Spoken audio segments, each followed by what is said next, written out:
Perfecto. Listo, genial, genial, muchachos.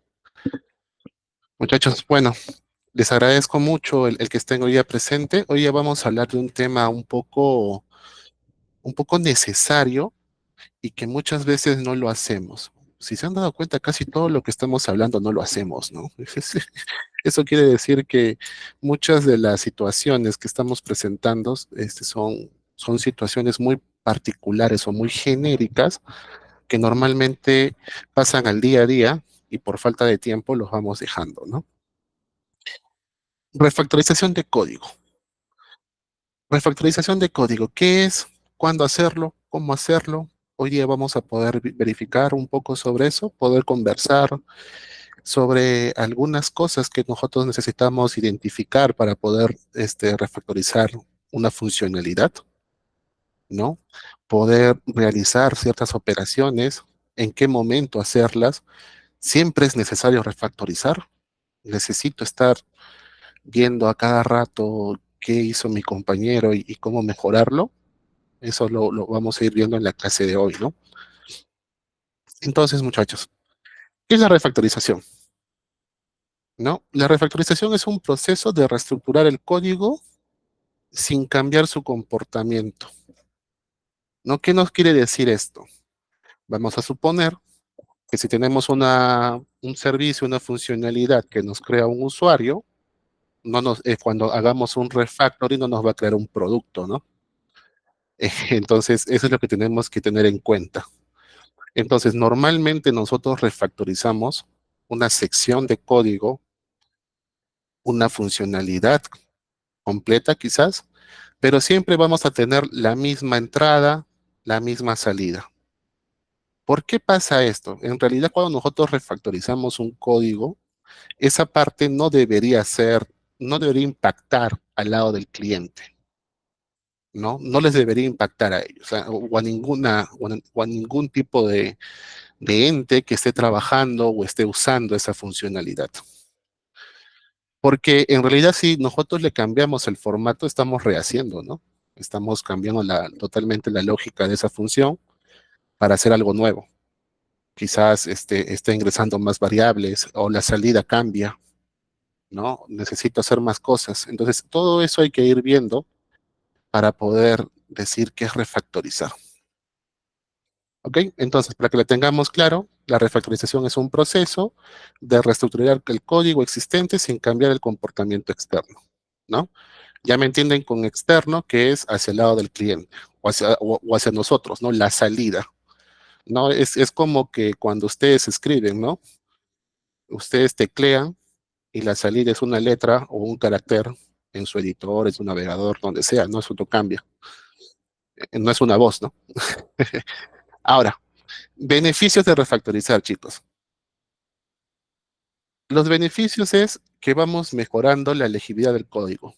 O sea, tenemos que hacerlo más legible, más fácil de entender.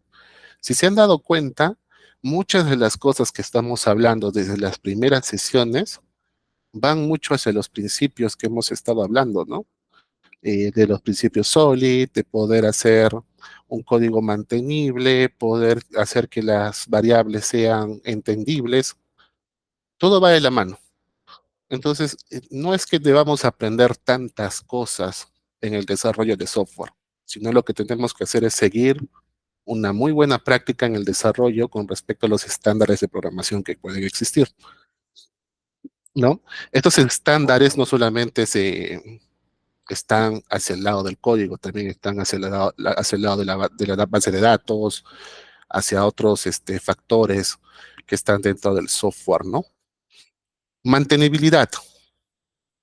Una vez que tenemos una estructura limpia, entendible, es mucho más fácil darle mantenimiento. Es mucho más fácil modificar, es mucho más fácil de entender, ¿no? Cuando usted se vuelve escalable, ¿no? Cuando este código nos permite ser extendido, ¿no? Acá podemos usar los principios SOLID, ¿no? Principio de responsabilidad única, principio de degradación de interfaces. Entonces, nosotros tenemos que hacer nuestro código escalable. ¿Siempre lo podemos hacer escalable? No. ¿Por qué no? Esa es una pregunta que quizás todos están haciendo. ¿Realmente puedo hacer siempre mi código escalable? Para que nosotros podamos realizar un código totalmente escalable, chicos, es cambiar un poco nuestro chip. Nuestro chip al momento de poder realizar una operación, una funcionalidad, un requerimiento, y no necesariamente siempre se necesita que sea escalable. ¿Qué quiere decir eso? ¿Necesito siempre estar pensando en un crecimiento horizontal? No. ¿Por qué? Porque mi proyecto no lo necesita. Realmente nosotros tenemos que pensar en una solución horizontal, escalable, cuando el proyecto lo requiera. Entonces, si bien es cierto, parece un poco contradictorio, pero en realidad hay muchos factores en el desarrollo de software que pueden hacer que esto no se cumpla. Presupuesto del proyecto, eh, quizás te han dado un deadline demasiado corto, lo que quiere el cliente es que funcione, pero que no que funcione bien. Quizás están haciendo, ¿no? Un MVP, ¿no? Para que ustedes puedan presentar en ese momento. Quizás están yendo a una conferencia y ustedes tienen que presentar un producto mínimo viable, ¿no? Entonces no necesitan que ese producto mínimo viable sea escalable. Lo que ustedes necesitan es presentar su idea. Lo que necesita el cliente es presentar la idea. Entonces el tema de escalabilidad va en el crecimiento del proyecto. Vamos a decir que ese usuario, cuando presentó su MVP, le dieron el go. No sé, algunos de ustedes quizás conocen Startup Perú, Innovate y muchos otros eventos del Estado o privados donde van emprendedores y presentan pues un modelo de negocio. Tienen que hacer una serie de exposiciones para que puedan ganar o sea, puedan invertir en su proyecto y ellos puedan financiarlo, ¿no? Es algo interesante de ver. Si alguna vez tienen la oportunidad de ese tipo de eventos, es interesante que vean para que vean las soluciones que también presentan el equipo de TI, los desarrolladores, el cliente, cómo la pensó, cuál es la idea, cuál es el punto, cómo ustedes lo mejorarían, ¿no? Es bueno poder escuchar las diferentes opiniones de diferentes perspectivas que puedan tener los clientes y los equipos de desarrollo, ¿no? Y el por qué más que todo. Entonces, ¿debemos pensar siempre en escalar algo? Sí. ¿Estamos obligados a hacerlo? No. Depende de la situación, depende del proyecto, pero siempre nuestras soluciones obviamente no van a ser soluciones muy cerradas y debemos darle opción a una buena práctica para que podamos refactorizarlo y no nos cueste mucho en una segunda instancia, ¿no? ¿Qué más nos ayuda la refactorización? Reducción de errores. Acá tenemos uno de los lados, porque algunos autores, cuando ustedes vean, o algunos desarrolladores seniors o intermedials, eh, tienen esta parte de la reducción de errores un poco separadas. O sea, para ellos es refactorizo lo que tengo que refactorizar, pero los controles de errores es en otra etapa, ¿no? Pero muchas veces, cuando nosotros decidimos refactorizar algo, es porque hemos encontrado ciertos bugs. Hemos encontrado ciertas situaciones que se están volviendo muy repetitivas y tenemos que darle una nueva estructura a esa funcionalidad para que funcione de la manera correcta. ¿Es sencillo hacer esto? No. Muchas de las veces, ustedes lo que van a estar haciendo es leer código de otras personas. Y es muy difícil entender la idea de esa persona en ese momento. Lo que ustedes van a hacer es tener una idea en base a las funcionalidades, en base a la salida, a lo que ustedes están viendo, a lo que ustedes están probando, para que puedan entender cómo funciona esa parte. Pero créanme, es muy difícil entender lo que hace una persona, más aún cuando no está documentado. Hasta acá, muchachos, ¿alguien tiene una duda? ¿Alguna consulta que quiera realizar? Sí, por ahí vi una manito levantada.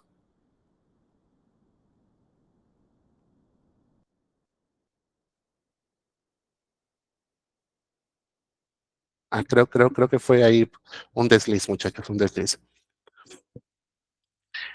Entonces, muchachos, acá viene algo importante, porque la forma de refactorizar ya es un tema que se ha hecho muy repetitivo durante los años.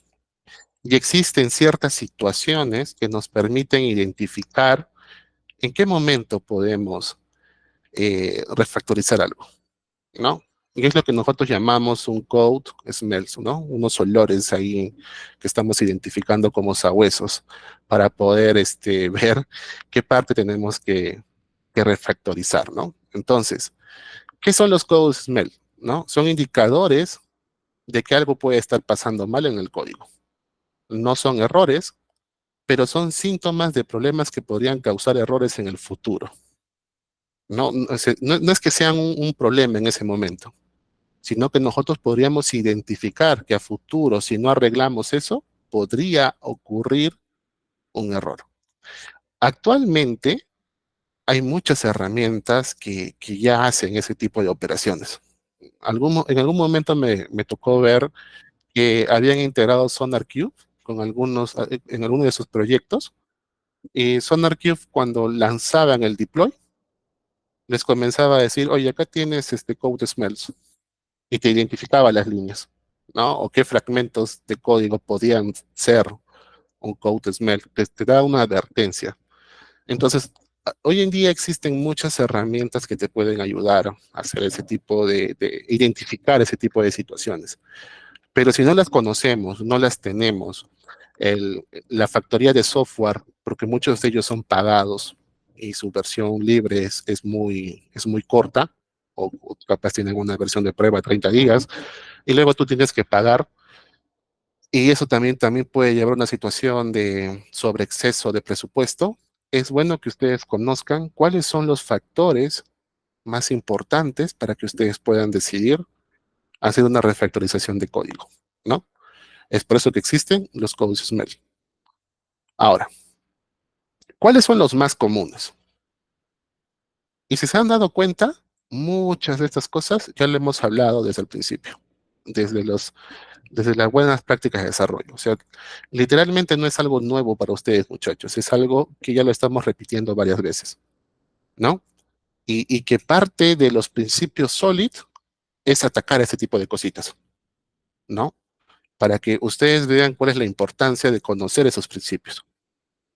Entonces, métodos largos. ¿A qué llaman métodos, muchachos? ¿Alguien sabe qué es un método? Quizás por ahí aún tenemos alguna duda con este término. Un método largo. ¿Alguien me puede escribir por ahí qué es un método?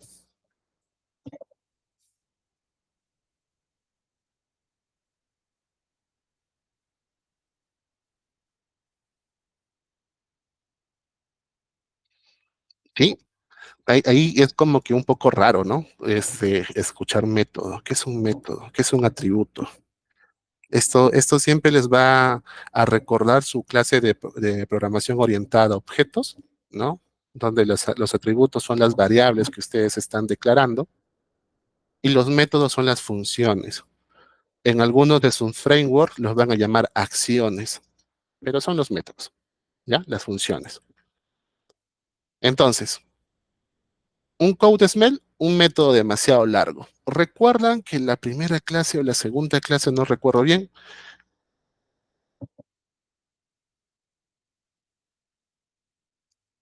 Ajá, perfecto. Es un bloque de código muy bien, Quique.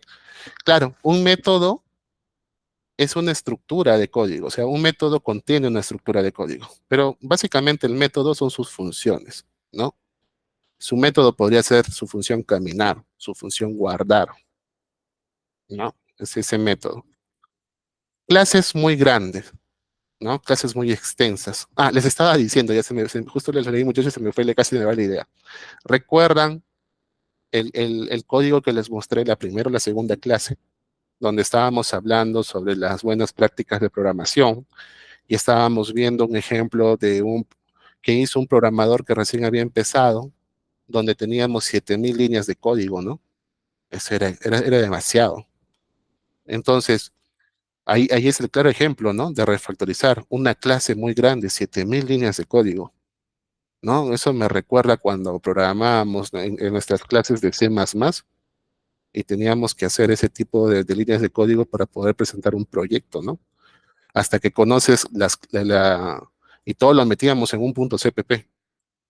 Y ahí hacíamos nuestras clases, hacíamos nuestras estructuras, llamábamos a nuestras funciones, llamábamos a nuestros métodos, funciones void, private, public, protegidas, y se volvía un archivo demasiado grande, ¿no? Cuando conoces lo que es la programación orientada a objetos, la idea es poder separar eso, ¿no? Que cada parte tenga su propia estructura, ¿no? Una clase única que haga una funcionalidad, los métodos que sean entendibles, pero no siempre hacemos métodos cortos. Normalmente solemos hacer en un 80% los métodos largos, ¿no? Otro de los puntos es duplicar código. ¿Cuándo duplico código? A veces no nos damos cuenta, pero sucede, porque estamos programando en algún momento y estamos haciendo una funcionalidad que te responde algo y en ese momento armamos una estructura para la respuesta. Un ejemplo sencillo, chicos, ¿ah? Y luego pasó unos 3 meses, te toca programar otra cosa y devuelves otra estructura con el mismo formato que habías hecho anteriormente y te devuelve ese tipo de respuesta. Y así vas haciendo como 3, 4, 5 veces.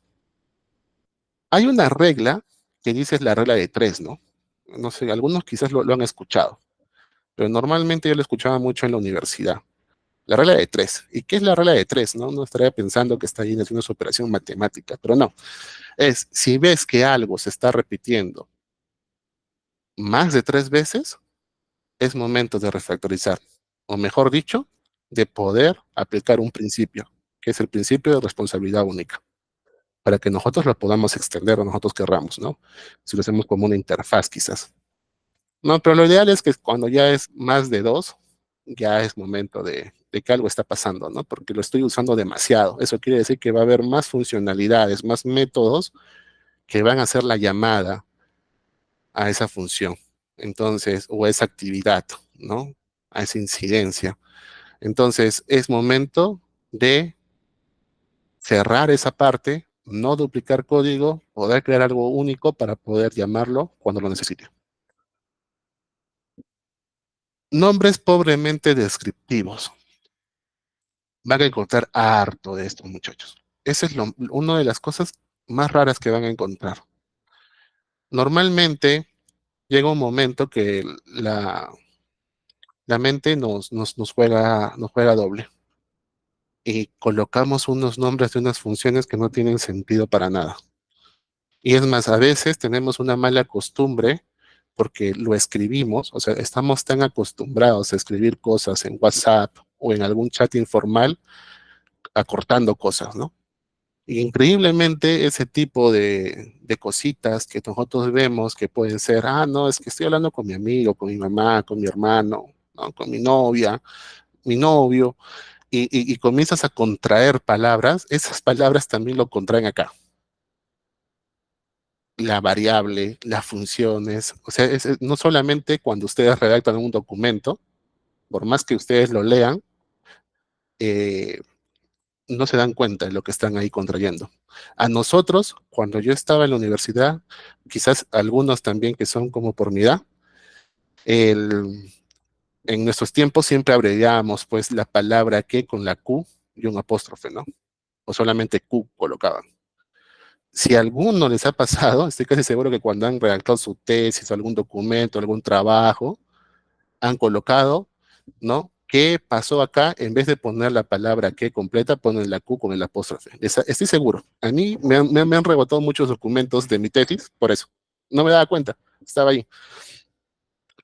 Y esos son los temas de que a veces la informalidad que nosotros tenemos, pero a veces hay que separar esa informalidad y forzarnos a escribir cosas que realmente son entendibles.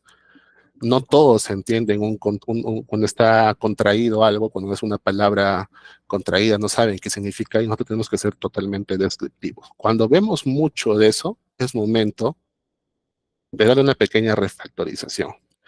Ahora, muchachos, acá hay un tema importante, porque a veces se confunde muchas cosas cuando nosotros vemos un proyecto.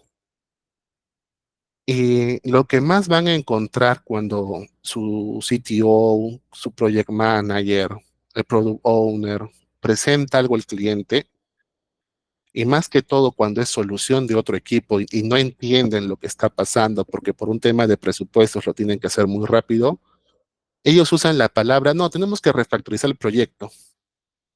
Y cuando dicen refactorizar un proyecto, están hablando de hablar de hacer un nuevo proyecto más ordenado, con funcionalidades parecidas, que se adapte a su interfaz, pero todo con lo que el equipo sabe. Y usan mal dicho la palabra refactorizar. Refactorizar no es rehacer todo un proyecto.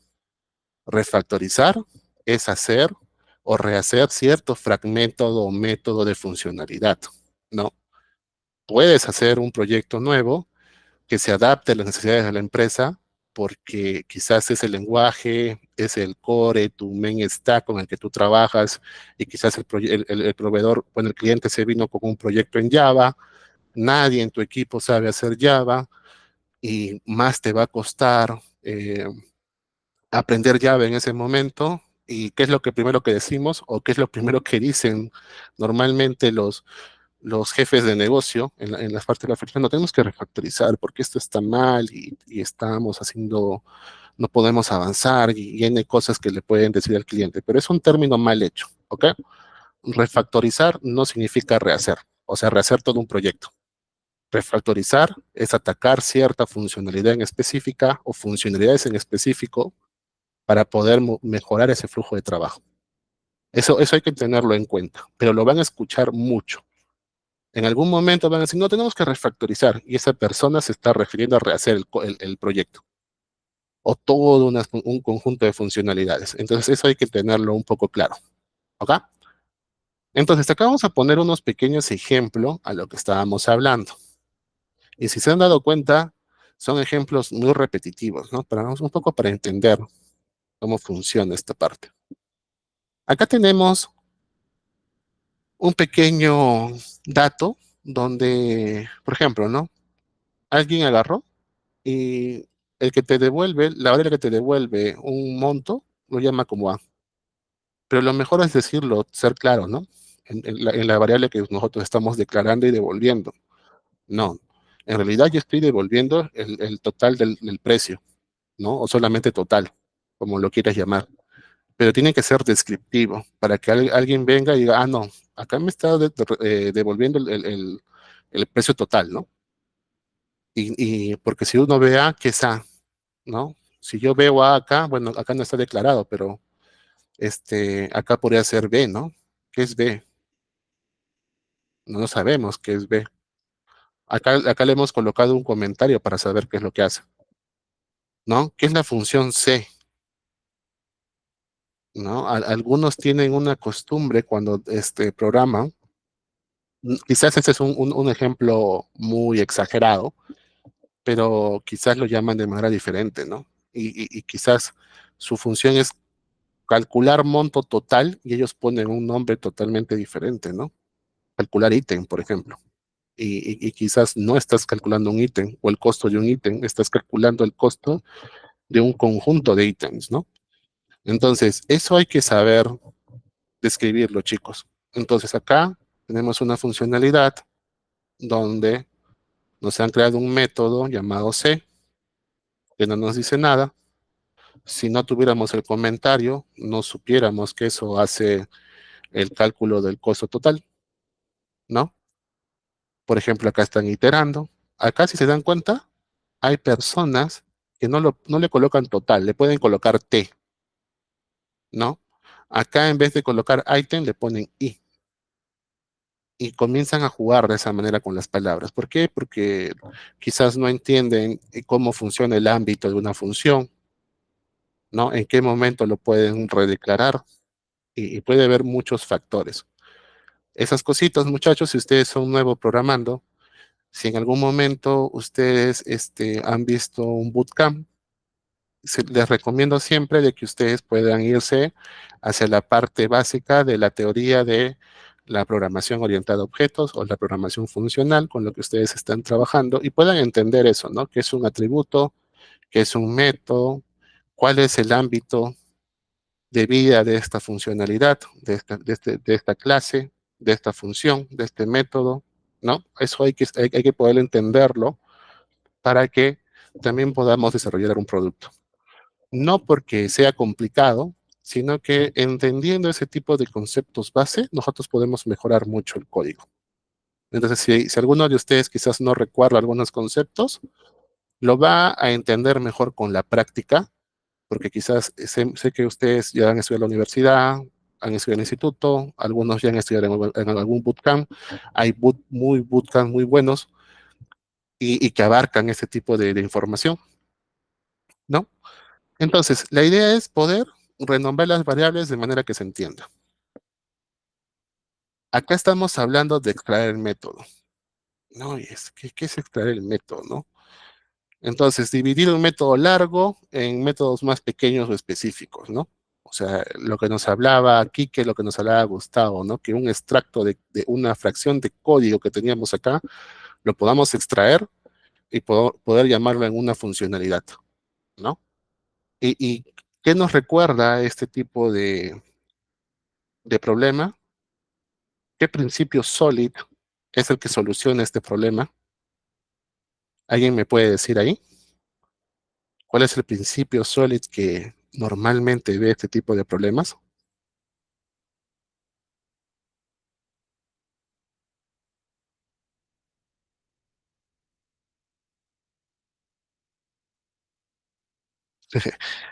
Acá, chicos, es el principio, es la S, ¿no? Single responsibility, ¿no? Principio de responsabilidad única, ¿no? Es el primero de todos, ¿no? Entonces, acá tenemos, muy comúnmente, vamos a ver que cuando estamos desarrollando, vemos funciones como del lado izquierdo. Le voy a hacer un poco de zoom, si es que no se está viendo, para que ahí lo podamos visualizar un poco mejor. Entonces, normalmente vamos a encontrar funciones de este tipo. Si ustedes lo ven a simple vista, estoy seguro que ustedes entienden lo que está pasando acá. Estoy seguro que todos entienden que acá estamos procesando una orden, acá estamos haciendo el conteo de los precios por la cantidad para obtener el precio total de esos ítems, y acá estamos diciendo que si el total es mayor a 100, ¿no? Le restamos el 10%, ¿no? Hacemos un descuento del 10% y devolvemos un mensaje. Si ustedes ven a simple vista este código, yo diría, no tienes ningún problema, porque ese código es perfectamente entendible, es un código corto, esta clase no hace muchas llamadas for, if, anidados, switch, que haga que este método sea largo, es un método corto, ¿no? Ustedes agarran, ven esta acción, esta funcionalidad y ven que es un método corto, no están viendo muchas cosas. O sea, a simple vista, ustedes pueden entender lo que hace. Pero ¿qué pasa? ¿Qué pasa si este proceso de conteo, este proceso de calcular el 10% al total, se comienza a repetir no solo en procesar orden, quizás en realizar pedido, procesar pedido, ¿no? Quizás en procesar boleta, procesar factura. ¿Qué pasa si estos métodos se comienzan a repetir? ¿No? La idea es poder separarlos y crear pequeñas funcionalidades más pequeñas para que nosotros podamos reutilizarlas cuando se debe. Lo que estamos haciendo acá, por ejemplo, es que la misma clase de procesar una orden, llamamos a nuestra funcionalidad de procesar orden. Acá quiero que se den algo den cuenta de algo, ¿no? Acá estamos tomando totalmente lo que nos decía al principio, ¿no? Es refactorizar algo sin modificar el exterior, la salida de ese proyecto. Si se dan cuenta acá, procesar orden recibe una orden y me devuelve un mensaje. Acá, procesar orden me sigue recibiendo una orden y me sigue devolviendo un mensaje. Esto es a lo que me refiero, chicos. Cuando ustedes tienen que hacer la refactorización del método, o sea, la parte de adentro, sin modificar la entrada y salida de su proyecto. Porque para el cliente, para el aplicativo, el navegador, cualquiera que sea el cliente que estén usando, o el producto hacia dónde está apuntando, no tiene por qué influir el cambio que nosotros estamos haciendo. Si no estamos haciendo otra funcionalidad, que es totalmente diferente y que hace otro tipo de acciones. ¿Va? Entonces, acá lo que estamos haciendo es separar, ¿no? Calcular total, aplicar descuento, generar un invoice, ¿no? Imprime el mensaje. Ahora, eso también, eso es un ejemplo sencillo, ¿no? Porque ¿qué pasa? Que estas funcionalidades no necesariamente se repiten en la clase de orden, ¿no? Se repite en otros lugares. Entonces, lo que van a hacer ustedes es, van a crear su clase de privada de calcular total, aplicar descuento, generar invoice, ¿no? Print invoice. Entonces, ustedes me dicen, pero Jorge, está bien, ¿no? En tu ejemplo tú me estás mostrando que en la clase de procesar orden, me estás diciendo que hago, lo separo, lo segrego en pequeñas funcionalidades de responsabilidad única y lo llamo en mi clase.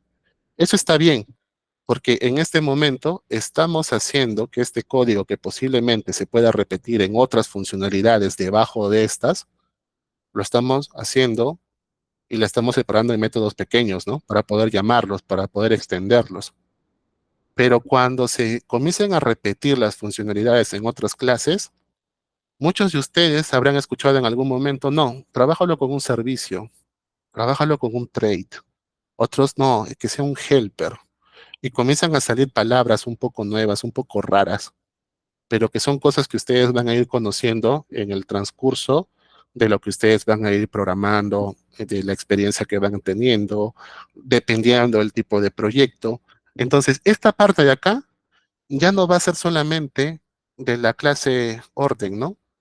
También lo vamos a poder extender a otros lugares. Por lo tanto, lo quito de acá, lo coloco en un trade, en un servicio, y lo comienzo a extender a otros lugares, ¿no? Eso es lo que va a pasar. ¿Por qué? Porque estoy haciendo las mismas funcionalidades privadas en las otras clases y estoy repitiendo código y todos hacen lo mismo.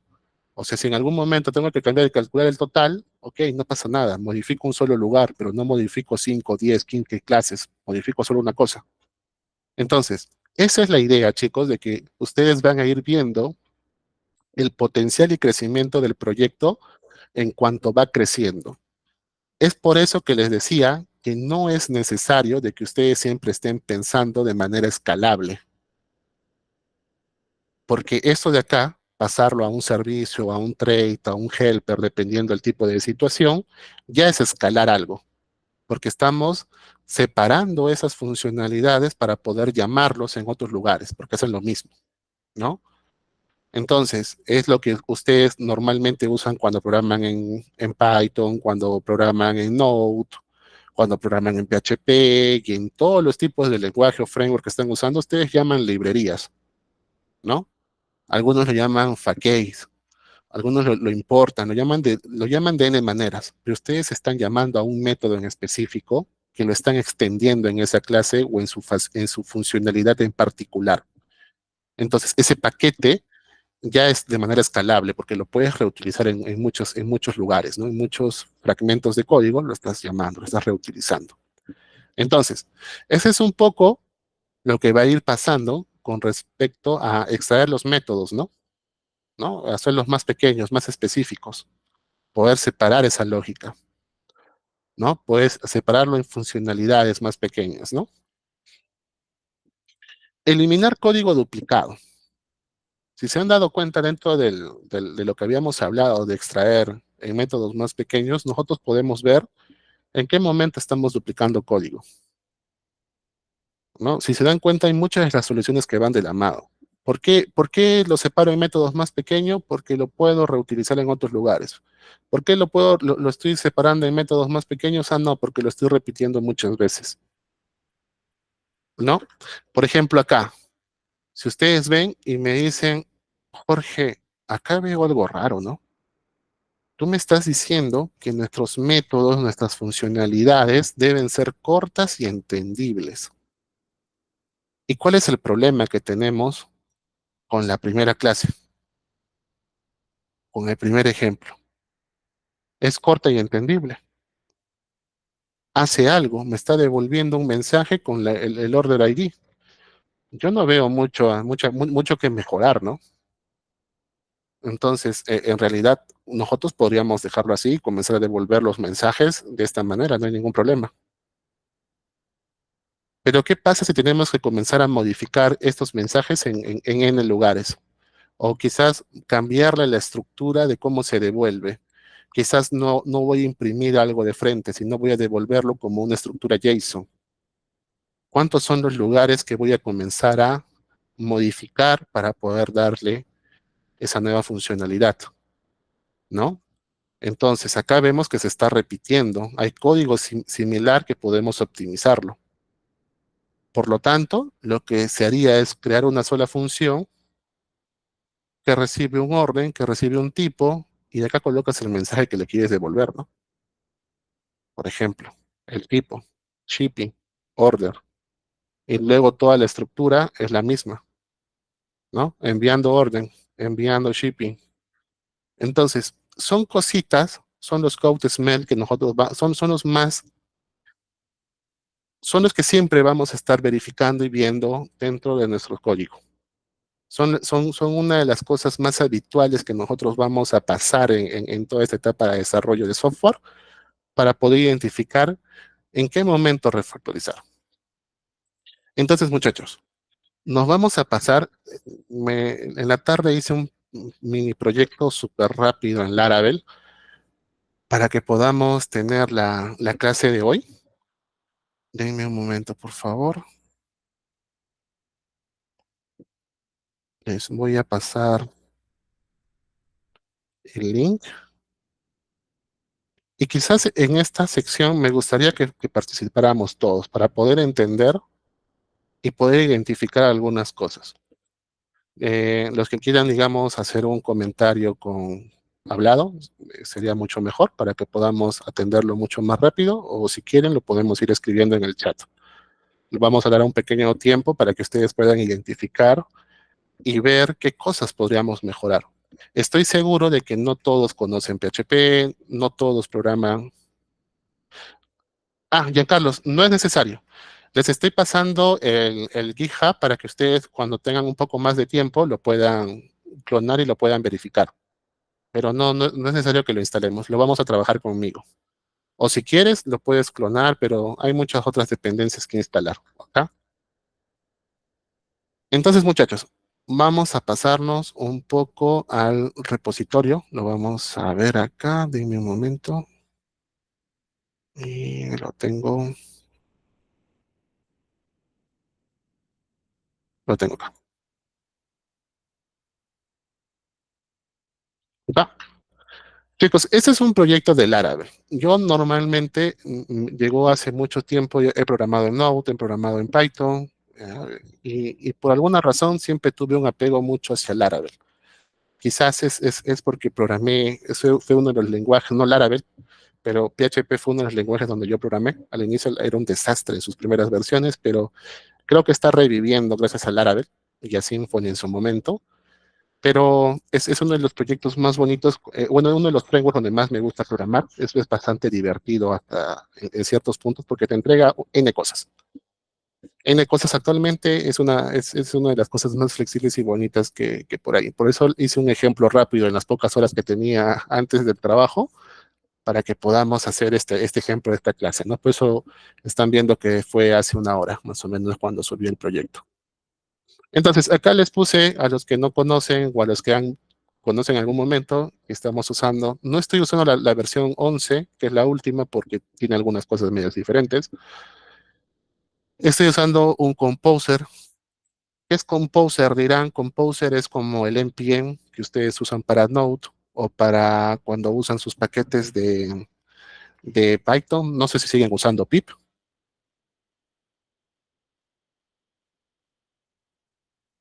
Visual Studio no lo he usado.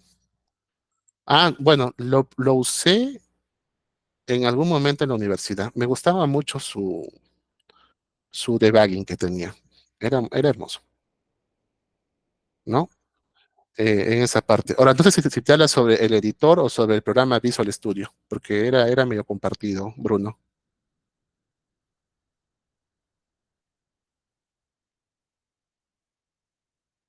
Ok, bueno, estamos usando una de las versiones más nuevas. Acá les coloco los requerimientos que ustedes necesitan por si lo necesitan instalar y cómo clonarlo, dónde ingresar, qué configurar para que ustedes lo puedan probar. Y les he compartido una colección de Postman para que podamos probar un poco los servicios. ¿Va? Les estoy dejando acá un poco a los que tengan curiosidad de cómo estamos modificando, lo puedan revisar para que den un repaso a estas cositas. Entonces, vamos a apartar esta ventana de acá y vamos a irnos al editor. Acá. Ah, y antes que se me pase, bueno, sin darle a la parte, bueno, a la última sección, ¿no? Que se me estaba pasando, porque también lo había mencionado en un momento, la refactorización como práctica continua, ¿no? La refactorización no es una tarea única, debe ser parte del ciclo de desarrollo continuo y beneficios de incorporar la refactorización regularmente, ¿no? Es lo que habíamos hablado en algún principio, los beneficios que tiene refactorizar. Esta parte de acá, chicos, es lo que nos dice la teoría, ¿no? La refactorización no es una tarea única, debe ser parte del ciclo del desarrollo continuo. Eso es lo que dice la teoría, parte del desarrollo continuo en el proyecto, en el ciclo de vida del proyecto, ¿no? Porque trae beneficios de incorporar la refactorización regularmente, ¿no? Acá se me pasó la otra parte, eran los beneficios que nosotros tenemos acá, legibilidad, materialidad y reducción de errores, ¿ok? Pero es lo que le decía, ustedes no están obligados a refactorizar siempre, muchachos, porque refactorizar significa costo para alguien, tanto para la empresa o para el cliente. Entonces, refactorizar es un tema a veces muy del proyecto, muy de protocolo, ¿ok? Entonces, si algo les funciona bien en ese momento y está funcionando bien, la regla es que lo dejen así. Le soy sincero, la regla es que siga funcionando así. Pero si a ustedes les toca modificar esa tarea, agregar nuevas funcionalidades y ustedes pueden refactorizar en ese momento, háganlo, ¿va? En muchas de las teorías o de las partes que les van a decir, es que la refactorización va de la mano con las pruebas, con el testing. ¿Están obligados a hacer testing cada vez que refactorizan? No. ¿Es recomendable que lo hagan? Sí. Porque aunque no lo crean, el testing, que lo vamos a ver algunos ejemplos en la última clase, el testing es una forma de documentar algo, chicos. Aunque no lo crean, puede haber no documentación, pero si está el testing, la prueba unitaria, la prueba de integración, ¿no? El código también se documenta de alguna manera, porque sabes cuál es la entrada y sabes cuál es la salida. Entonces, por lo menos intentas saber qué es lo que está pasando. Entonces, cuando nosotros refactorizamos, si bien es cierto, no estamos obligados a usar pruebas, testing, dependiendo la situación, deberíamos hacerlo. O sea, para que ya el proyecto comience a tener una estructura de muy buena práctica. No es necesario porque también va a depender mucho del tiempo que ustedes tengan para solucionar ese problema. Y aunque no lo crean, cuando no estamos acostumbrados a hacer mucho testing, eso nos toma tiempo porque estás cambiando un poco la lógica. Y algunos te dirán, no, es que tienes que usar TDD, tienes que usar BDD, dependiendo. O sea, hay personas muy puristas que te quieren obligar a desarrollar de alguna manera. No estás obligado a hacerlo. Si es protocolo de la compañía, háganlo. Obviamente, el testing es muy importante. Si ustedes terminan sus tareas, su incidencia rápido y quieren mejorar su código, metan el testing. Eso es lo ideal. Y mientras más testing coloquen a sus funcionalidades, a sus proyectos, van a abstraer mejor el problema, van a identificar más errores y van a hacerlo mucho más rápido. Al principio demora, pero mientras más lo hagamos, se hace como una costumbre. TDD al principio como que demora, pero cuando todo el equipo está acostumbrado a hacer TDD, a veces la solución del proyecto sale mucho más rápido. Es mucho, mejor mantenible con el tiempo y aparte de eso te evita muchos errores a los cambios que puede suceder, porque con el testing acá se rompió algo. Entonces verificas qué es lo que se está rompiendo. ¿Va? No le he colocado porque no es como una regla muy estricta en que ustedes tengan que refactorizar algo. Se refactoriza cuando sea necesario, cuando vemos que se está duplicando demasiado el código, cuando vemos que ya no es mantenible, levantamos la mano y decimos, oye, tenemos que refactorizar acá, porque si no, nos va a generar una deuda técnica futura. Olvídense, ¿no? Y como les digo, ya para terminar esta parte de las diapositivas, actualmente todos sus editores, linters, lo que les puede ayudar para que ustedes trabajen. Hay algunos que les gusta trabajar con Emacs, que son editores de consola, con NeoBeam, con Visual Studio Code, PHP Storm. Acá le pongo PHP Storm porque es lo que más se conoce, pero IntelliJ tiene para todos. O sea, tiene para Python, para Java, para PHP, para Go. Bueno, Go de Google tiene su propio editor, pero tiene para mucho. Entonces, pero son con licencia. Pero tiene muy buenos reconocimientos sintáctico y léxico con respecto al sistema, al lenguaje con el que ustedes están programando. Los linters les ayuda a poder corregir los estándares según como ustedes lo configuren, ¿no? Hay linters propios de los frameworks, lo recomendable es que lo usen. En caso que no lo usen, configuren según el estándar que ustedes están usando en su compañía. ¿Ok? Entonces, ahora nos vamos a la parte quizás que todos están esperando, que es la parte de poder ver código. Acá les puse un pequeño readme.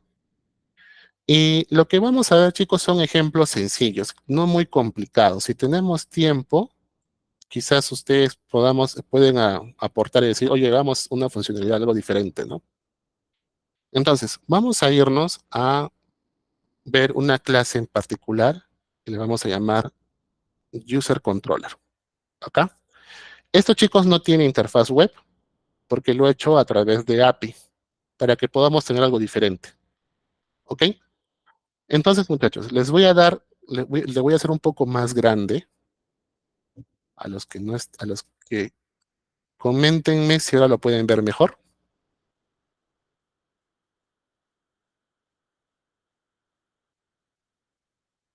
¿Sí? Perfecto. Entonces, chicos, les voy a dar para que les voy a hacer como un pequeño scroll, un poco lento, y lo que se quiere es que podamos tener una misma estructura para poder devolver una respuesta y poder optimizar todo lo que podamos. ¿Ya? ¿Qué es lo que podemos refactorizar de esta parte? Porque a veces nosotros estamos viendo, está pasando bien. Chicos, alguien de acá nunca ha programado, porque si no han programado, no hay problema, alzan la manito y digan, profe Jorge, no entiendo qué es lo que está pasando ahí.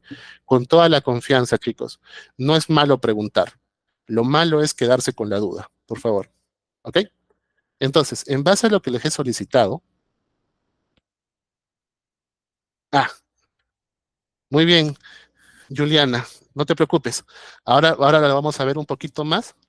Voy a hacer un pequeño scroll y vamos a ir después viendo método por método, funcionalidad por funcionalidad, qué es lo que estamos haciendo. ¿Ok?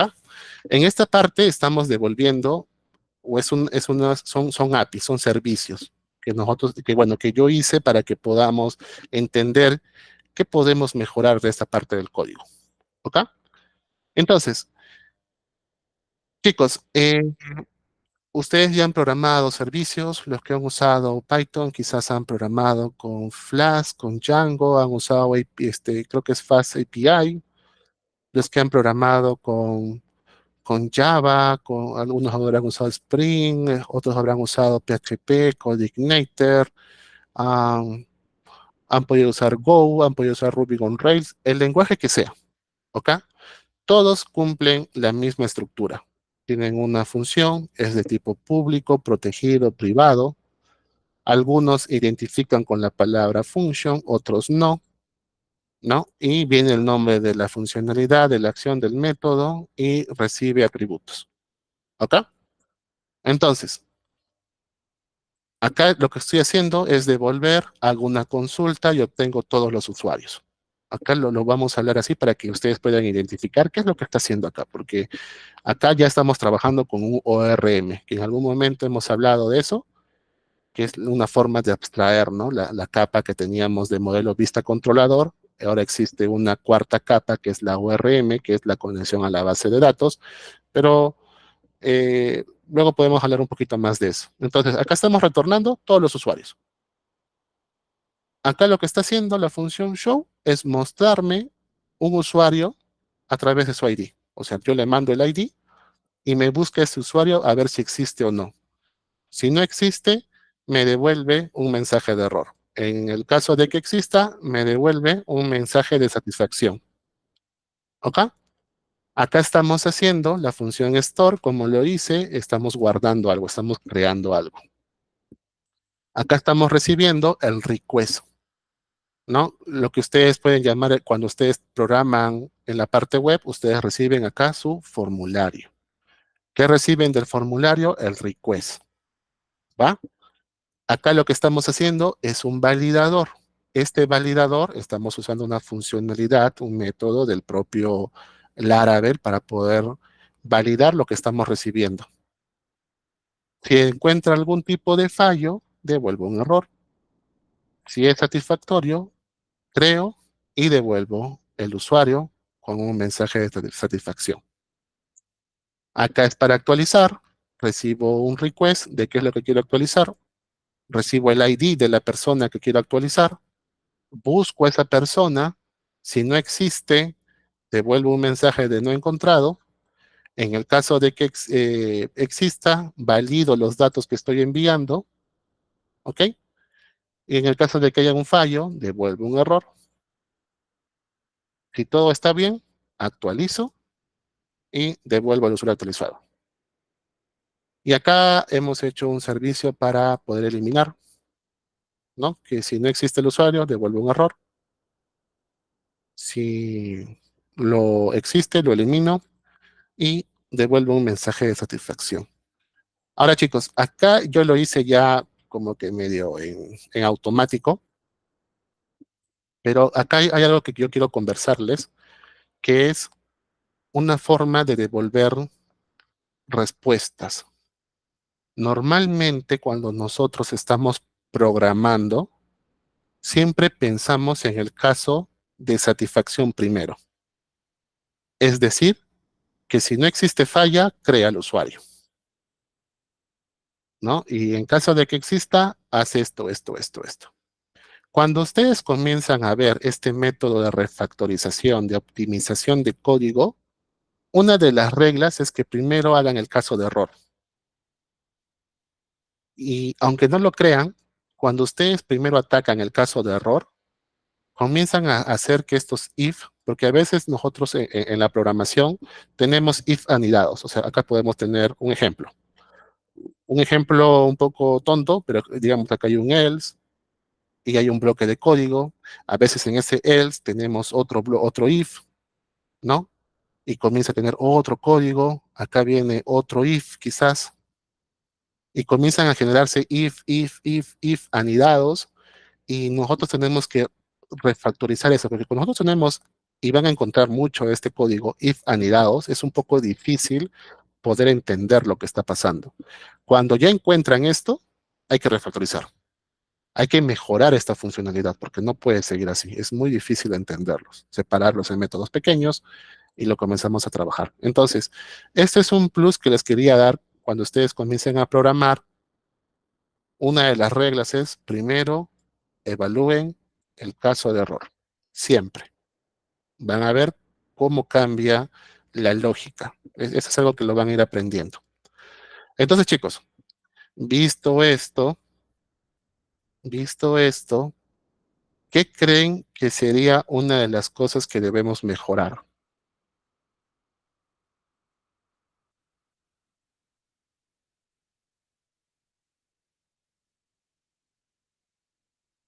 ¿Alguien, algún valiente por ahí que quiera alzar la manito y decir, esto tenemos que mejorar? No hay respuesta errónea, muchachos. Justamente esto es para que podamos practicar y entender en un casi proyecto real. Muy bien, Gustavo. Incluir los validadores en otro lado. Vamos a irnos primero con la respuesta de Gustavo y luego quizás otro nos pueda aportar también algo diferente. Normalmente, estos validadores lo manejan sus frameworks o lenguajes de programación, ya sea Django, Flash, Laravel, Cake o lo que estén usando de Ruby on Rails, con lo que estén programando. Estos validadores son como clases, si se dan cuenta que ese es un método, un facade, bueno, en Laravel se llama fachadas, ¿no? Facades, que llaman a una operación, a una función, los estamos extendiendo. Pero si no existiera esto, estoy seguro que lo primero que ustedes hubieran visto es un conjunto de if, ¿no? If, algo así. Vamos a hacer un pequeño ejemplo rápido. Request, ¿no? Name. Y acá podríamos poner dos cosas, pues, ¿no? Algunos harán que si es exactamente igual a vacío, me retorne un error, ¿no? Y comienzan a colocar todos sus errores. Por ejemplo, voy a copiar y pegar, pero esa es la idea, ¿ya? Y comienzan a colocar todos sus if, así, ¿no? Que acá sea, digamos, que si es el email, no, perdón, si es el email, ¿no? Si es el password, y comienzan a colocar N. Ah, no, quiero que ahora esto sea que no solamente no sea vacío, ¿no? Bueno, si es diferente de vacío, un ejemplo, ¿no? Si es diferente de vacío y si name, vamos a poner acá, ¿no? Si name, digamos, el len de name, ¿no? Bueno, ya no me acuerdo la función. Bueno, acá vamos a poner el size, vamos a colocarlo ya para que los alumnos lo puedan entender. Creo que era así, en PHP. Entonces acá podemos poner el length, ¿no? Que esto sea menor a, no sé, pues 8 caracteres y N cosas más. ¿Ok? Entonces ustedes comienzan a darle muchos if y muchos condicionales a este tipo de validadores. Esto normalmente hubiéramos hecho la persona que recién está programando en algún framework y no conoce este tipo de métodos, lo primero que hace es esto, para que puedan validar todas las condicionales que les están diciendo. Una de las mejoras que hicimos para no hacer eso es hacer este validador. ¿Ok? Hasta acá estamos bien. Pero ¿qué es lo que pasa? Es lo que nos dice Gustavo. Este validador, si bien es cierto, está bien que esté acá, pero nos está quitando eh, líneas que quizás lo mejor sea ver solamente así, ¿no?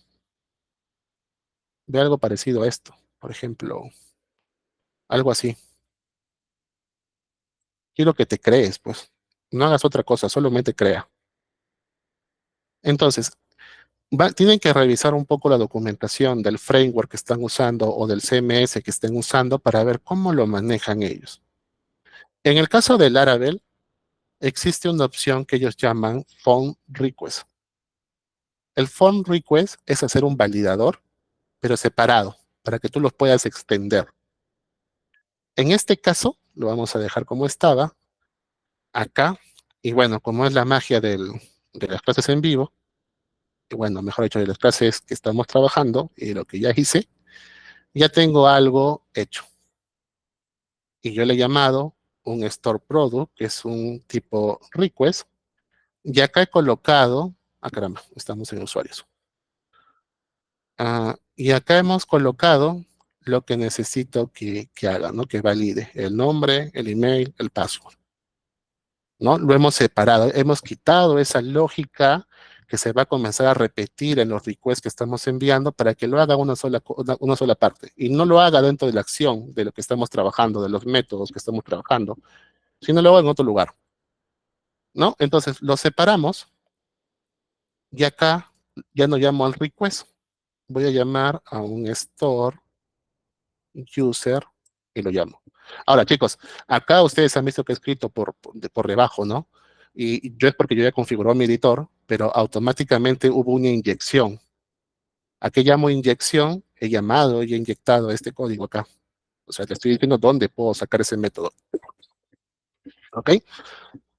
Entonces, una vez que yo ya hice eso, le estoy diciendo, oye, ¿sabes qué? El método de guardar, hace un filtrado cuando lo estamos solicitando y bótame un error, pues, ¿no? Entonces, lo que nosotros hacemos es eliminamos todo esto. Ah, pero antes, muchachos, para que no cambiemos esto, voy a hacer algo acá bonito. Permítanme, por favor. Mm,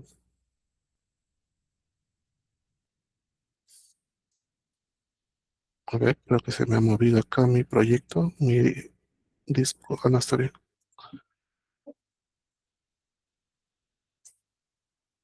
Uy,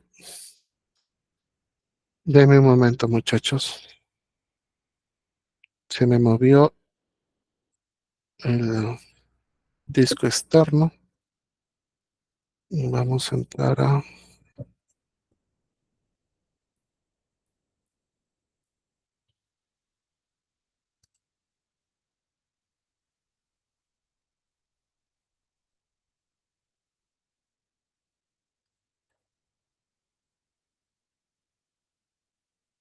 Perdón,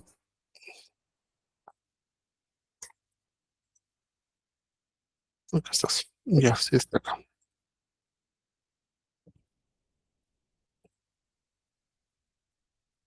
Ok, ahora sí. Listo. Entonces, vamos a crear...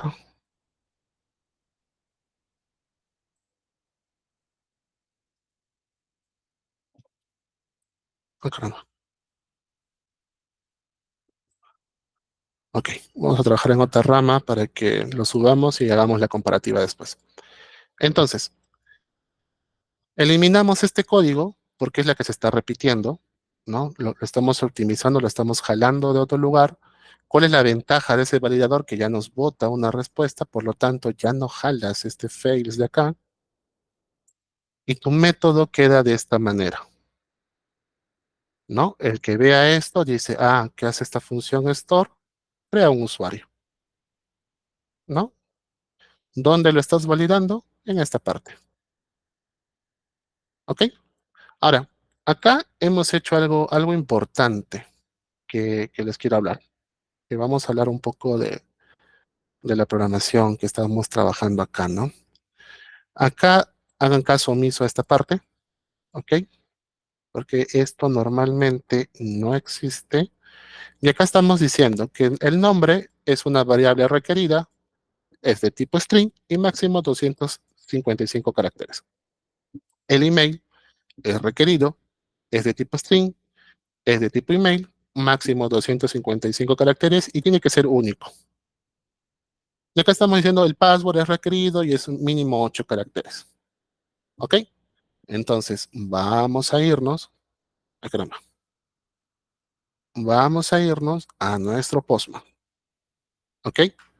Vamos a abrir nuestro nuevo usuario. Y en teoría, acá voy a poner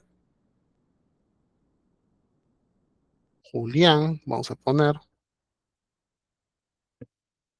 Julián, y como toda persona de desarrollo, no va a cambiar muchas cosas porque estamos en pruebas. Y mandamos, pasó.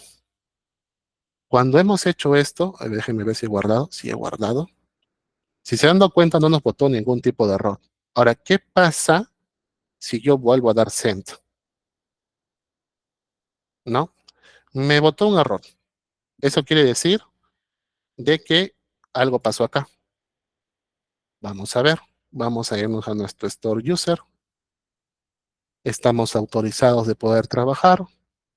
Y estoy casi seguro que el problema es las cabeceras que estamos haciendo. Para este tipo de servicios, algunos de ellos reciben el método accept y tiene que ser un application JSON. Vamos a ver. Y nos bota el error. Justo el validador que nosotros teníamos en la parte del controlador, lo hemos sacado y lo hemos colocado en este método.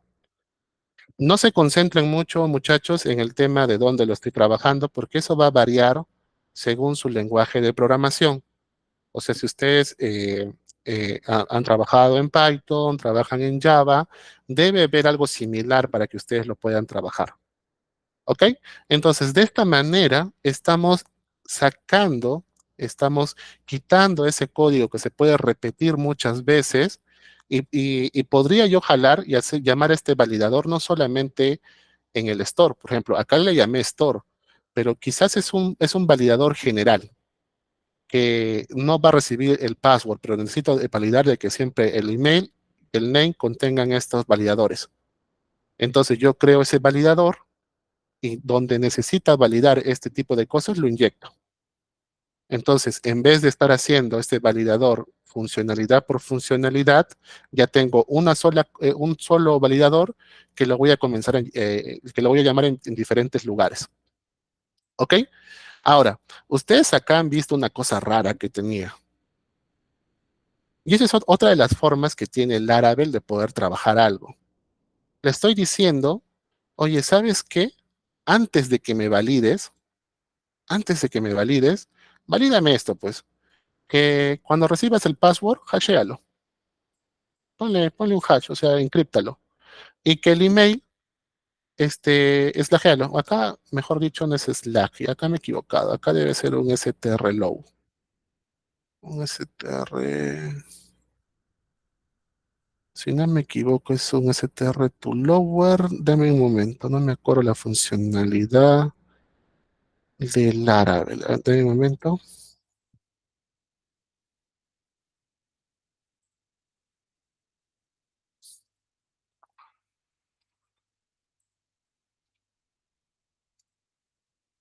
Ujú. El método es... si no me equivoco, el método es lower, ¿ok? Entonces, eh, ¿qué es lower? No, esto es porque Laravel tiene unos helpers que te ayudan a hacer ciertas situaciones, para que ya no estés haciendo tu variable nativa y uses sus helpers de ellos, ¿ok? Entonces, acá le estoy diciendo, oye, cuando llegue un email, hazlo minúscula. ¿Por qué? Porque cuando estamos registrando desde un celular, más que todo desde un celular, o algunas personas tienen una mala costumbre de siempre escribir el primer carácter en mayúscula. Entonces, vamos a comenzar a guardar mayúsculas y minúsculas en un email. No siempre los logins o los validadores de login de los frameworks están potentes para poder identificar minúsculas y mayúsculas. O sea, si es un email con mayúsculas, tienes que escribirlo tal cual lo hayas registrado. Para evitarnos ese problema, es mejor trabajarlos anteriormente, ¿no? Y ya no estar haciendo una consulta donde todo te lo haga en minúscula y estás haciendo un trabajo en la base de datos, ¿no? Ya de por sí lo guardas con eso. Entonces, acá le estoy diciendo, prepáralo y hashéalo. Entonces, ¿qué es lo que puede hacer esto? Que ya no hago, ya no hago este hash acá, ¿ok? Sino ese hash lo hago en la validación. Perdón, acá estábamos en el store. Ya no hago este hash acá, sino este hash lo hago en la validación, ¿ok? Entonces lo podríamos dejar así, pero va a depender mucho la lógica que ustedes estén llevando. No está mal que lo coloquen acá, lo pueden mejorar. Ok, Jorge, no lo quiero colocar acá. Quiero que esto de acá lo trabaje el modelo. Entonces, en el modelo, uy, está un poco lento. ¿Qué pasó de acá? Acá.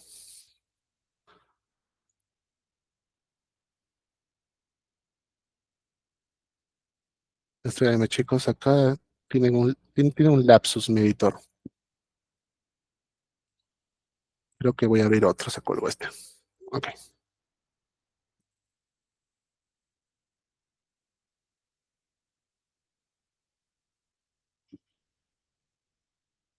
ok. Otra de las formas es que no lo hagan en ese validador y lo hagan en su modelo. No se fijen en esta forma un poco rara, pero ustedes cuando programen van a encontrar algo que lo llaman mutadores. ¿ok? Mutators. Esos mutadores son los get and setter que normalmente han escuchado.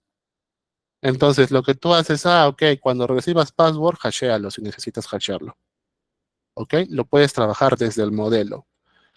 ¿Por qué hice este ejemplo, chicos? Básicamente este ejemplo lo hice porque no necesitan, o sea, no existe una única vía para poder optimizar algo, para poder refactorizar algo. Existen muchos métodos, ¿ok?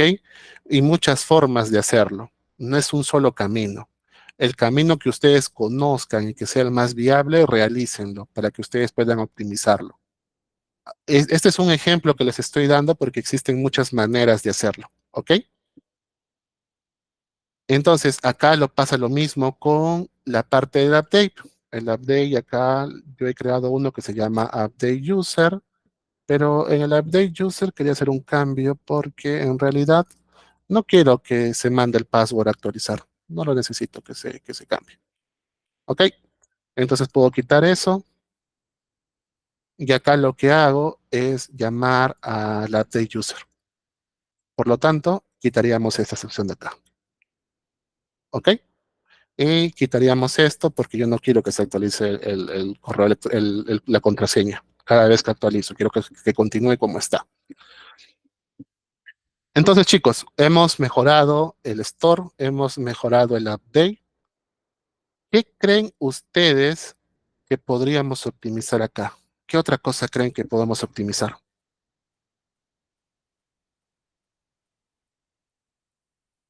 ¿Encuentran algo? O quizás dicen, no, no hay nada que optimizar. O ya con eso está bien.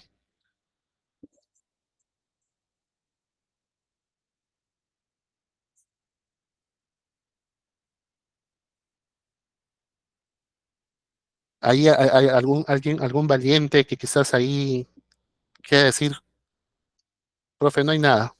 O sí hay algo. Chicos, recuerden, no hay respuesta incorrecta. Porque que ustedes vean algo que refactorizar que yo no he visto. Pero ustedes con lo que están viendo, ¿qué creen que podemos mejorar acá?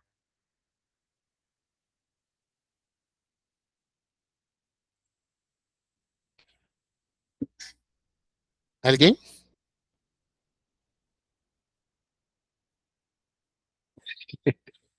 Es un poco complicado, ¿verdad? Es un poco complicado comenzar a ver algo que no conocen y ver que me está diciendo, pues, esta persona que puedes mejorar. Pero, ¿por qué escogí Laravel o PHP? Porque es lo más parecido a la programación orientada a objetos que han trabajado en algún momento. ¿Ok? Que todos han aprendido C Sharp, C++ o Java. Estoy casi seguro. Es por eso que escogí PHP, porque era algo que ustedes podían entender. Quizás esto sea lo que les confunda, porque no es muy normal verlo cuando hagan, o sea, es normal cuando hacen servicios, pero no es muy normal cuando están trabajando web.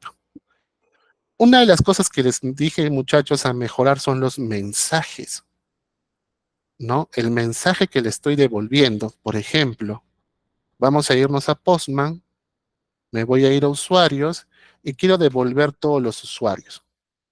Si se dan cuenta, me está devolviendo un array de elementos, de un objeto, ¿ok? Y me lo está viendo, pero me está devolviendo sin nada. Oye, Jorge, no me dice ni siquiera este es un success, es true o false. Yo quiero darle una estructura. ¿Por qué? Porque cuando ustedes hacen el show, vamos a ver el get user, que es el show, me devuelve también lo mismo, ¿no? Oye, pucha, me está devolviendo esto. Entonces, acá le estoy diciendo, oye, ¿sabes qué? Devuélvete esto de acá. Pero ¿qué pasa? Si ustedes se dan cuenta acá, el mensaje de error es algo interesante. Me devuelve un message. O sea, eso quiere decir que si acá pongo un usuario que no existe, no, user not found, message. Pero si yo quiero, podría devolver solamente esto, ¿no? User not found. O sea, te puedo devolver lo que yo quiero a quien quiero. Y si se dan cuenta, no sigue una misma estructura en los mensajes. de respuesta. Cuando ustedes hagan un servicio, normalmente todos van a seguir un estándar para devolver una respuesta. Te lo va a pedir el front, te lo va a pedir el mobile. Cada compañía tiene una estructura y si no la tiene, ustedes pueden proponer esa estructura, pero yo le podría decir, oye, ¿sabes qué? Quiero que aparte del mensaje me devuelvas un estatus, ¿no? Devuélveme un estatus y lo hago de esta manera, ¿no? Un estatus y no sé, vamos a decir que es un estatus false, si es un error, ¿no? Y acá me vas a devolver, vamos a copiar la magia de la programación para los flojos como yo, es copiar y pegar, es un status true. Ah, no, caramba, estábamos viendo el show. Permítanme un momento, acá lo colocamos, vamos a colocar que es un status true, no, es un message y vamos a poner, no, user show, y encima le voy a devolver un data que va a ser el usuario, ¿ok? Esa es la estructura que quiero que me devuelvas. Que, que siempre venga un status, un message, y si tiene datos, me devuelves el dato. Por lo tanto, cuando sea un error, me va a devolver ahora status y message, y cuando sea satisfactorio, me va a devolver status, message y el objeto de datos. Eso quiero que sea mi estructura. ¿Cuál es la desventaja? Que voy a tener que hacer esto por todos los servicios que he hecho. ¿Ok? Entonces, con este ejemplo, chicos, ¿cómo optimizarían esto de acá?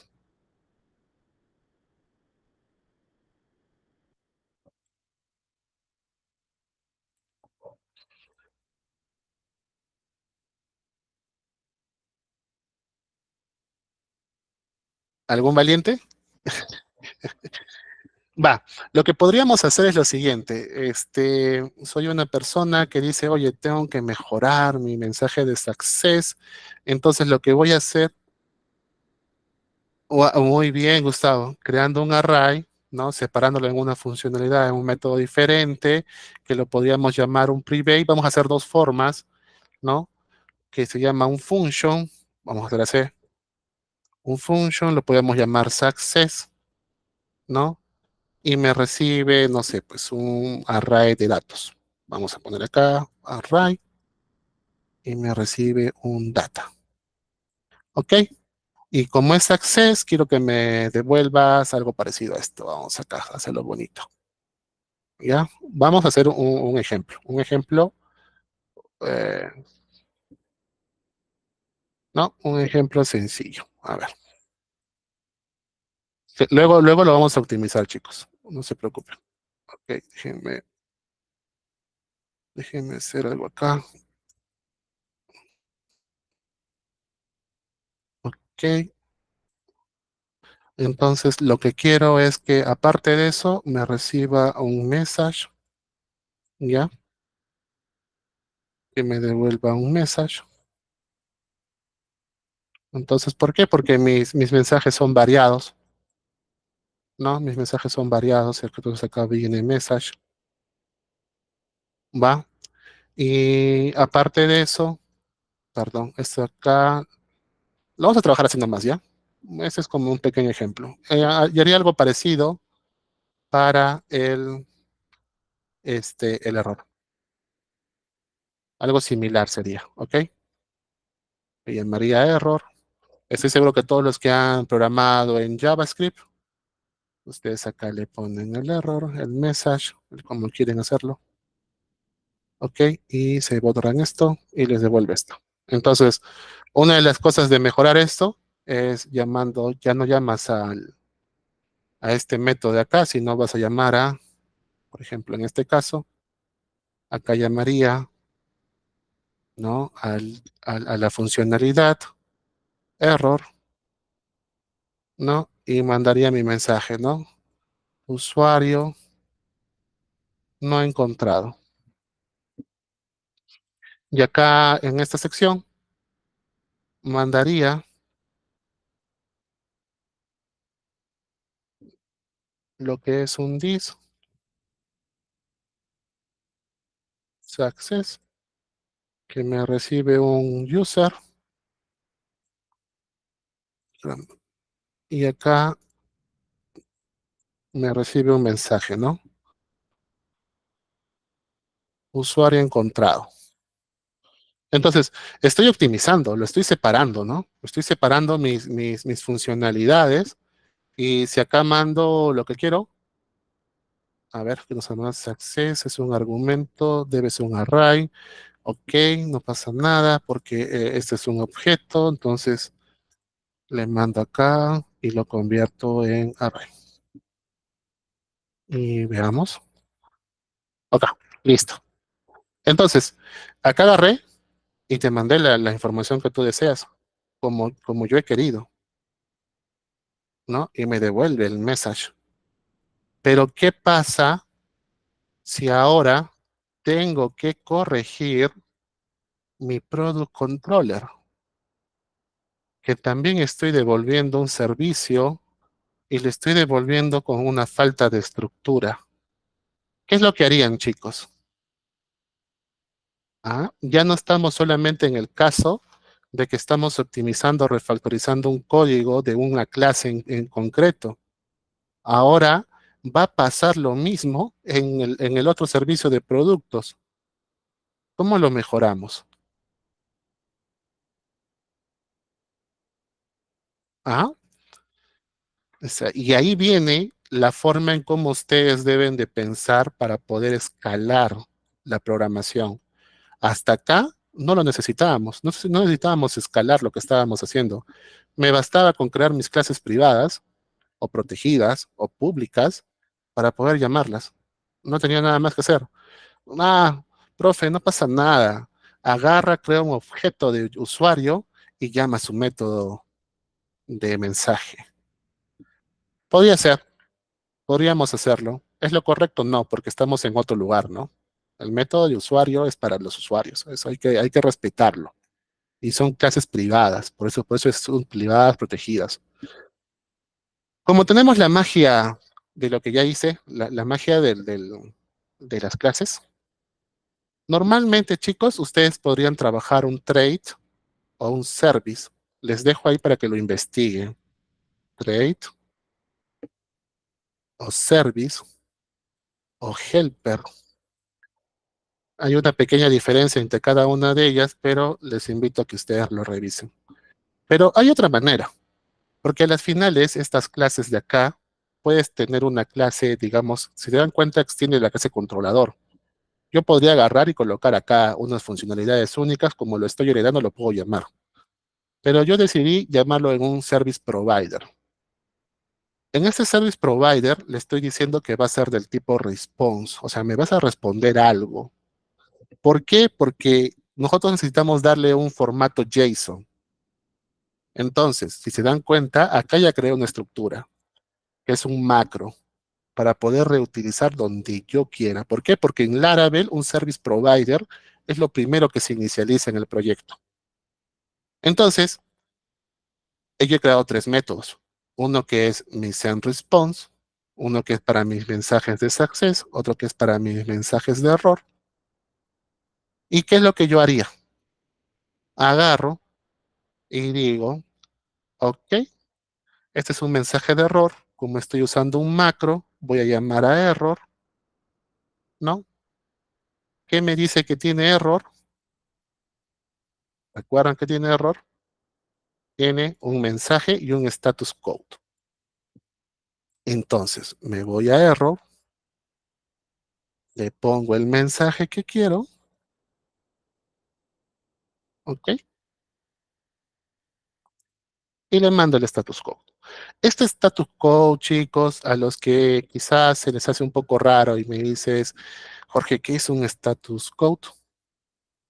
No, son los tipos de errores o de mensajes de satisfacción que tienen mapeado HTTP. O sea, si es una página que les ha colocado en satisfacción, les bajo el código 200. Si han visto acá en Postman, cuando devuelvo acá, 404, cuando es algo que existe, es un 200. Estos son los mensajes de satisfacción o de error que nos devuelve HTTP. No todos los programadores usan este estatus, usan este de acá. ¿Ok? Entonces, por la magia del Internet existe una página un poco divertida que se llama http.cat, que en forma de gatitos te muestra algunos errores. Dale una revisada. Entonces, chicos, acá lo que yo hice, rezando un poco el código antes que se nos acabe el tiempo, te estoy diciendo de que ahora voy a usar el método error y acá como estoy devolviendo un objeto con el data, lo que voy a hacer es usar mi función sendResponse. Porque, ¿por qué? Porque me dio la gana, le llamé así, que recibe un data y recibe un message. ¿Ok? Y que ya tiene la estructura que yo quiero. Entonces acá lo devuelvo de esta manera. ¿Ok? Recibe un data y recibe un message. Y vamos a probar, ¿no? Porque capaz también yo me estoy equivocando. Entonces vamos a probar el que no existe y lo enviamos. Y me devuelve el formato que le hemos dicho. ¿Por qué? El formato de error que hemos trabajado es success false y el mensaje y el status quo que le estoy dando. ¿Ok? 404. ¿Cómo sé que es verdad y no me estás mintiendo, Jorge, de que me estás devolviendo status quo 404? Solo por verificar le voy a poner 500. ¿Ok? Y le lanzamos 500. ¿Listo, chicos? Ahora vamos a ver en el caso de que sí existe. Vamos a colocar el 1. Y me devuelve el cómo yo quería. Si se han dado cuenta, ya no necesité convertir esta variable en array. ¿Ok? Entonces, mi código está quedando mucho más limpio, mucho más optimizado, entendible. Sé que me vas a responder en un error o me vas a responder con un success. ¿Ok? ¿Cuándo usar el success? Por ejemplo, acá, ¿no? En el eliminar. Solamente estoy diciendo un mensaje. ¿Por qué, Jorge, el success lo haces ahí? Porque mi success es como mi error. Solamente me recibe un mensaje y status true. Acá le podría optimizar, sí, le podría mandar también el status code, algo parecido a esto, por si es un error diferente al 200, como en este caso es 204, podríamos mejorar ese código, ¿no? Entonces, muchachos, eh, hasta acá la clase del día de hoy. Espero que sea un poco, he tratado de hacerlo lo más real posible con un ejemplo sencillo. Sé que es un poco pesado y un poco raro de ver este tipo de cosas. Voy a subirle a la rama de Refactor para que ustedes puedan ver lo que hemos hecho y les invito a que puedan terminar de modificar esto, puedan hacer el cambio del Product Controller del API, ¿ok? Pueden probarlo con su Postman para que ustedes puedan ver cómo funciona y lo puedan practicar. Es muy sencillo aprender Laravel, es como su programación orientada a objetos, pero denle una checada a lo que estamos haciendo. Les agradezco mucho y doy el pase a Melissa para poder finalizar la clase del día de hoy.